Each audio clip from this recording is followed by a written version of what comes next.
So with sexual violence, specifically with young people, about 1 in 4 girls will be sexually abused by the age of 18, and then 1 in 6 boys will be sexually abused by the age of 18 as well. And so I believe the statistic for women is about 1 in 6 women, and they say about 1 in 10 men. But the thing is with men is that it's so underreported and not talked about. We really don't have an accurate number as of how many men are also experiencing this. As you know, there's a myth that like children make up stories or that children lie, and so then when a child does disclose, one of the common things is like, oh well, they're lying about this or they're making up a story and stuff like that. So myths create a lot of barriers, but some of the most common ones that sexual assault is not planned in advance, when we know that about 73 to 75% of sexual assaults are actually planned in advance by the perpetrator.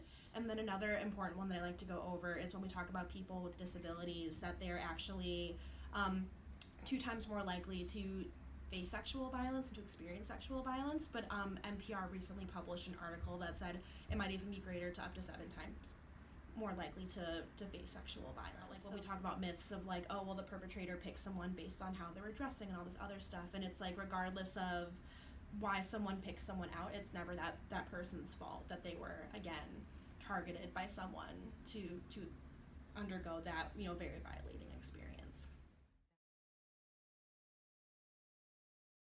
It's always important that you thank someone for trusting you. Like, thank you for sharing your experience with me, for sharing this information, and then asking, like, hey, like, it kind of seems like you're still struggling with this. Like, what do you think would be the best for you? Or, like, you know, is therapy an option that you'd like to go to? Like, is there someone that you can talk to? And again, of course, like, reaffirming that like you believe them, like this wasn't your fault, and that like even though you are disclosing years later, that you still have options to recover. So whether that's art therapy, maybe it's couples therapy for them and their significant other, there's so many options, especially like within the city, to find healing in the best way possible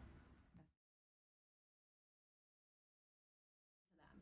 But I think what parents can start doing is, like, again, like showing them consent or asking them what touches they like and what they don't like. So, a lot of kids might be like, oh, I'll hug my mom and dad, but I don't want to hug someone I just met.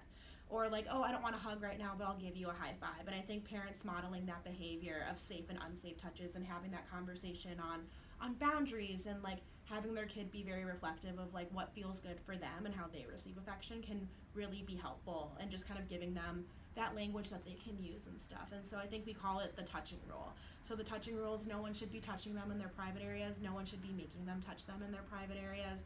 And then also, if someone breaks the touching rule, like tell a safe adult. A lot of the times we don't really see children as having control over their own bodies, and that there's a lot of small ways that you can teach them that they do have control and that they don't have to have a touch that's uncomfortable, whether it's a hug or a kiss on the cheek, and that they can give affection in other ways that feel comfortable for them.